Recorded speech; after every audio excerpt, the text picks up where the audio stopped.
সম্প্রতি একটা জিনিস খুব করে চোখে পড়ছে, তা হচ্ছে রাফসান তার ছোট ভাই, সে তার বাবা মাকে একটি গাড়ি গিফট করলো, যে গাড়িটা অনেক কোটি টাকার একটা গাড়ি গিফট করলো। তো এ নিয়ে আবার হচ্ছে বিভিন্ন মানুষের বিভিন্ন ধরনের মন্তব্য। এখন একজন MBBS ডক্টর, সে বলে যে রাফসান তার ছোটো ভাই শুধুমাত্র ভিডিও বানিয়ে অথবা ইউটিউবিং করে ফেসবুক থেকে ইনকাম করে সে তার বাবা মাকে দিচ্ছে, তাহলে আমরা যে এত কষ্ট করে পড়ালেখা করলাম, আমরা এত কষ্ট করে MBBS পাশ করলাম, ডক্টর হলাম, আমরা তো এর টাকাই পাই না, এত 30-40-50 হাজার টাকা খুব হার্ডলি আমরা পাই, আর ওরা একটা ভিডিও দিয়ে কত টাকা পেয়ে যাচ্ছে। তো তাহলে ডাক্তারি করে কী লাভ? আমরা ডাক্তার, এটা কী লাভ? ইউটিউবিং করলেই তো হয়। আসলে এই ব্যাপারটা নিয়ে কথা বলবো। আসলে আমার যে জিনিসটা মনে হয় পার্সোনালি, এক একটা মানুষের রিজিক হচ্ছে উপর থেকে আসে, আল্লাহ আমাদের রিজিক রাখে। এখন সেই রিজিকটা আমরা কীরকমভাবে পাবো? আমরা কি সেই রিজিকটা রিক্সা চালিয়ে পাবো, নাকি আমরা সেই রিজিকটা একটা ডেলিভারির কাজ করে পাবো, নাকি আমরা ইউটিউবিং করে পাবো, আর না ডাক্তার ইঞ্জিনিয়ার হয়ে পাবো? সেটা সম্পূর্ণই রিজিক আল্লাহর তরফ থেকে আসে। এখন এটা একটা মুক্ত পেশা, হ্যাঁ, এটা একটা মুক্ত পেশা। এখন রাফসান করেছে বলে রাফসান ভুল হবে এমন তো কোনো কথা না। সে তার বাবা মার জন্য করেছে, এটা অবশ্যই খুবই প্রশংসনীয়, অনেক ভালো। আর ও যে টাকাটাও পাচ্ছে, ওর হালাল টাকা, ইউটিউব থেকে পাচ্ছে, ফেসবুক থেকে পাচ্ছে, এ নিয়ে তো আবার ডক্টরের মন্তব্য করাটাই আমার মনে হয় না ঠিক হয়েছে। কারণ এক একজনের এক এক স্বাধীনতা রয়েছে, হ্যাঁ। এখন সেই ডক্টর যদি চাইতো, তাহলে সে তার এডুকেশনাল বিভিন্ন ভিডিও দিতে পারতো, যদি কিনা সে নিজেকে রাফসানের সাথে তুলনা করে যে রাফসান কেন এত লাখ টাকা পায়, আমরা তো পাই না, তাহলে কি লাভ পড়ালেখা করে? ভিডিও করলেই তো পারি। তো তার জন্য আসলে বলতে চাই যে যদি তুমি ভিডিও করেই টাকা পাও, তাহলে তোমার ইচ্ছে ছিল যে তুমি মেডিকেলে পড়বা, হ্যাঁ, এক একটা মানুষের এক একটা ইচ্ছা থাকে। তুমি চাইলে এখানে তুমি নিজের আইডল মনে করতে পারো, সালমান মুক্তাদিরকে তুমি তোমার আইডল মনে করতে পারো, তুমি চাইলে তৌহিদ আফ্রিদিকে নিজের আইডল মনে করতে পারো, আবার আইমান সাদিককে তুমি তোমার আইডল মনে করতে পারো, আবার রাফসানকে মনে করতে পারো।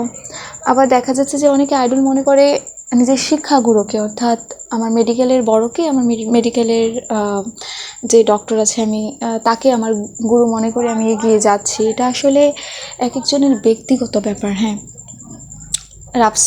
রাফসান যে কাজটা করেছে, এই কাজ সে তার দিক দিয়ে একদম ঠিক করেছে। বাবা মাকে গিফট করা তো খারাপ কোনো কিছু না, এরকম না যে সে বাহির থেকে কোনো জিনিস পাচার করছে অথবা খারাপ কোনো মাধ্যমে টাকা আর্ন করছে। সে অবশ্যই একটি ভালো মাধ্যমে টাকা আর্ন করছে, এবং এটি খুবই প্রশংসনীয়, অনেক বেশি প্রশংসনীয়। কজন পারে নিজের বাবা মাকে গিফট করতে? এখন এটা অনেকেই ভাবতে পারে যে কজন পারে নিজের বাবা মাকে গিফট করতে, তো আমরা তো নর্মাল জব করি, মেডিকেলে পড়ি।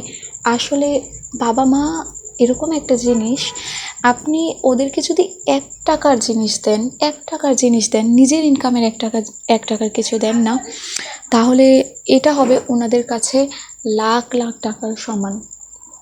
এরকম না যে আপনার রাফসান তার বাবা মাকে গাড়ি দিয়েছে, আপনারও কোটি টাকার গাড়ি দিতে হবে, এরকম কোনো কিছুই না। এক একজনের এক একটা আলাদা রাস্তা আছে। আপনার শুরু থেকেই একটা আলাদা রাস্তা ছিল যে আপনি মেডিকেলে পড়বেন, রাফসান তার ছোটো ভাইয়েরও একটা আলাদা রাস্তা ছিল, সে ইউটিউবিং করবে। এক একজনের এক একটা ক্যারিয়ার থাকে। আমরা আসলে যে রিজিকের ব্যাপারটা, সেটা আমাদের নিজের কন্ট্রোলে নাই, সেটা সম্পূর্ণই আল্লাহর কন্ট্রোলে। উনি কাকে কোন মাধ্যমে রিজিক দিবেন। আপনার একটা জিনিস লক্ষ্য করবেন যে অনেকেই আছে, আজকে আপনার নিজের বাসায় খাওয়ার কথা, কিন্তু দেখলেন যে এখন থেকে 10-15 মিনিট পরে আপনি আবার অন্যের বাসায় যায় হাজির, আপনি অন্যের বাসায় খাবার খাচ্ছেন, কারণ আপনার রিজিকটা কিন্তু সেখানেই ছিল। এরকমভাবে আমিও আমার নিজের ক্ষেত্রে এই জিনিসটা অনেকভাবে আসলে লক্ষণীয়। রিজিকের ব্যাপার সম্পূর্ণ এটা আল্লাহর হাতে। এখন রাফসানের রিজিক হয়তোবা তার ইউটিউব অথবা ফেসবুকের মাধ্যমে, যেটা আল্লাহ ওকে দিয়েছে। আপনার রিজিক হয়তোবা আপনার মেডিকেলের মাধ্যমে। এক একটা মানুষ দেশের সেবা এক একভাবে করে। আপনি মানুষকে যেই ট্রিটমেন্ট আছে, মানুষকে সেবা দেওয়ার মাধ্যমে আপনি এক ধরনের কাজ করছেন, সেটা হচ্ছে আপনার এক ধরনের কাজ। সেভাবে আপনার রিজিকও আসছে, সেভাবে আপনি মানুষের দোয়াও পাচ্ছেন। আবার রাফসানদার ছোটো ভাইয়ের কাজ, সেটাও হচ্ছে সম্পূর্ণ আলাদা। সেও নিজের সাধ্যমতো মানুষকে হেল্প করার চেষ্টা করছে। আর হচ্ছে যে আমাদের আরও খুশি হওয়া দরকার যে আমাদের দেশটা আরও এগোচ্ছে। আমাদের দেশটাও কিন্তু পিছিয়ে নেই, আমাদের দেশটা এগোচ্ছে। কারণ এখন অনেক গ্রামে ছেলেরা আছে, অনেক গ্রামগঞ্জের ছেলেমেয়েরা আছে, অনেক মেয়েরাও আছে। শুধু ছেলেদের কথা কেন বলবো, অনেক মেয়েরাও আছে যারা নিজে স্বাবলম্বী হচ্ছে, নিজে টাকা ইনকাম করছে। এবং তার পাশাপাশি আবার অনেক বড় ইউটিউবাররা রয়েছে যারা কিনা অনেক মানুষের কর্মসংস্থানের সুযোগ করে দিচ্ছে এই ইউটিউব অথবা এই ফেসবুক প্ল্যাটফর্মের মাধ্যমে। সুতরাং আমি মনে করি না যে রাফসানকে এভাবে একতরফাভাবে কোনো কথা বলাটা ঠিক হয়েছে।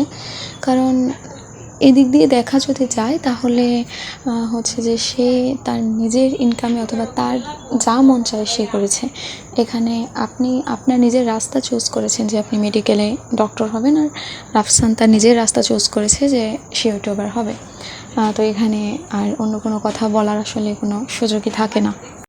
আর আসলে যেই পেশারই হোক না কেন, সবাইকে দরকার সম্মান করা। সম্মান জিনিসটা হচ্ছে সব থেকে বেশি ইম্পর্ট্যান্ট। আর ছোট পেশা হোক কিংবা বড় পেশা, সব পেশায় আসলে, সব প্রফেশনে আসলে সমান। কারণ আমাদের অনেকেই আছেন আমাদের দেশে যারা ইউটিউবারকে আবার খুবই ছোট চোখে দেখে, যে আমি তো ডক্টর অথবা আমি তো মানে বড় লেভেলের কোনো চাকরি করি, তাহলে ইউটিউবাররা আর কি। কিন্তু ইউটিউবাররা বিদেশ থেকে টাকা অর্জন করছে, সেটি আবার আমাদের যেরকম বিদেশ অনেক বাবারা থাকে, অনেক বড় ভাইরা থাকে, তারা কাজ করে, তারা যেরকম দেশের জন্য অর্জন করছে, ঠিক সেরকমভাবেই এই যে ইউটিউবারদের মাধ্যমে ফেসবুক যারা ইউজ করছে, ফেসবুকিং করছে, ভিডিও আপলোড দিচ্ছে, তাদের মাধ্যমেও কিন্তু অনেক টাকাই আমাদের দেশের উপার্জন হচ্ছে। এবং বাংলাদেশও কিন্তু পিছিয়ে নেই, বাকি 10টা দেশের মতো আমাদের দেশও এগিয়ে যাচ্ছে। সুতরাং সবাই মিলে কাজ করলে, সবাই একসাথে থাকলে, আমি মনে করি একতা বজায় রাখলে আমাদের দেশ আরও সুন্দর হবে। আমাদের যে এই দেশের মানুষের মধ্যে একতা, ভাই ভাই যে সম্পর্ক, ভ্রাতৃত্ব সম্পর্ক, এই সম্পর্কটা বজায় থাকবে। তো আমার মতামত এখানে এটাই ছিল যে কোনো পেশাকে ছোটো বড় করে দেখা ঠিক নয়, অথবা সে তার বাবা মাকে যেহেতু একটা গাড়ি গিফট করেছে, আমাদের অ্যাপ্রিসিয়েট করাটা দরকার।